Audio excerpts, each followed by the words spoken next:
Fear of not getting what I want and expectations. One can be extremely satisfied with what that person has at that moment and fully enjoying and cherish it. And what is also possible is not cherishing and enjoying even though the person has 1,000 times more. So, is it in the expectations or fear of not getting what one person wants? Couple of examples come to my mind. Growing up in high school, college, I fondly remember just having simple pleasures. Afternoon or evening tea with samosa, jalebi, or having some sort of street food was immensely enjoyable. Whatever was there, just enjoying the moment. A couple of other stories attached to that idea. I met somebody from my first center in Ludhiana. I idolized his father, Sharmaji. While I was standing in line waiting for darshan, he was telling that how Baba came and materialized Vibhuti for another devotee's mother who was suffering from cancer. The cancer came to remission, that boy's mother got better. And this guy said, I don't need anything else. I'm completely satisfied. It was so awe inspiring to see complete satisfaction from this experience. Another one is a story from Ramayana. Rishi Bharadwaj has been waiting for Lord Rama. He was a Brahma Rishi, he knew it all.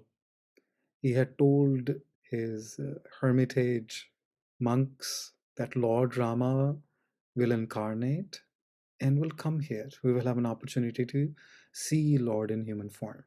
And Lord Rama came and spent some time with Bharadwaj Rishi.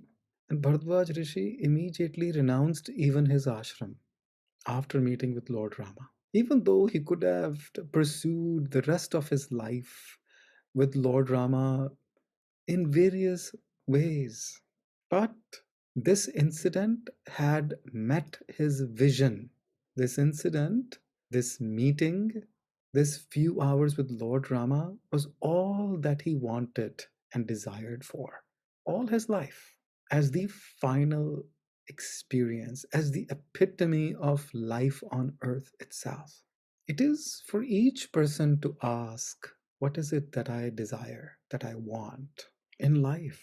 And be true to that experience because that experience is sufficient in giving self satisfaction of life itself. On the other hand, fear of losing or fear of not getting can ruin what is already there, not only for yourselves but for others also. Mother Kaikai, of course, advised by her assistant, Rama, Lord Rama, is going to be crowned as the king. So Kaikai allowed her mind to be poisoned by bad company. That is why it is said, always be careful, avoid bad company. She was so afraid, I should say, she became, because of bad influence, afraid that her son would not be crowned as the king, and then she would not be the mother of a crowned prince. And she would have no stature, value, and whatever have you in the kingdom, in the Bharata kingdom. So one thing led to the other, guided by her fear of losing whatever she wanted, whatever she desired. As a result, we all know that she wanted Rama to be sent to forest, and as a result, her husband died because her husband couldn't bear separation from her son, and so on and so forth. Her own son, Bharata, despised his mother and chose not to rule as a king, but instead as a servant of the slippers of Lord Rama. So when we are driven by the fear of losing we can make series of bad decisions that are bad for us, they are bad for our loved ones, they ruin the entire family, in this case, the entire clan or kingdom, and we lose face, we lose our name.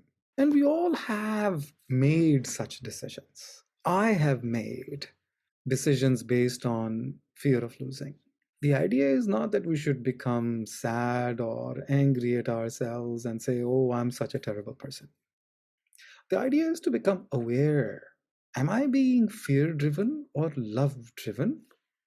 From this moment onwards, make a decision, make a resolve. From this moment onwards, I want to follow the voice of my heart. I don't want to follow any other voices inside of me, the voice of fear, the voice of fear of losing, the voice of the mind, and voices of family members and others that have been nurtured in our head, which are holding us back, or the voices of our loved ones or people who don't love us outside of us, societal voices. There's a lot of fear mongering going around in the world, and those voices we get controlled by too. Then we make poor decisions, we become unhappy. If I can just simply install God in my heart and make that commitment to listen to it, then nothing else is needed. Then I can and will be myself, will be the best version of me. And that is the whole idea of self realization, that I'm realizing who I am because I'm allowing myself to be myself in my thoughts, in my decisions, in my words, in my actions. I'm speaking what my heart is saying. Just giving unbridled freedom to speaking willy nilly whatever thoughts are in the head is not real freedom. The real freedom is listening to, following, sharing, and acting on the voice of the God, which is my true voice, which is who I really am. What one person does and what one person experiences, what one person desires, what one person prefers, I can appreciate it, but I don't have to follow it.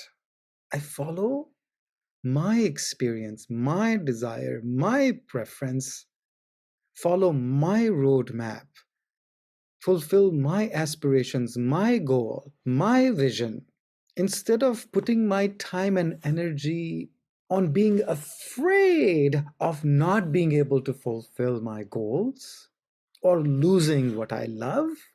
I can put my time, energy in fulfilling what I love to achieve in this life, in being myself.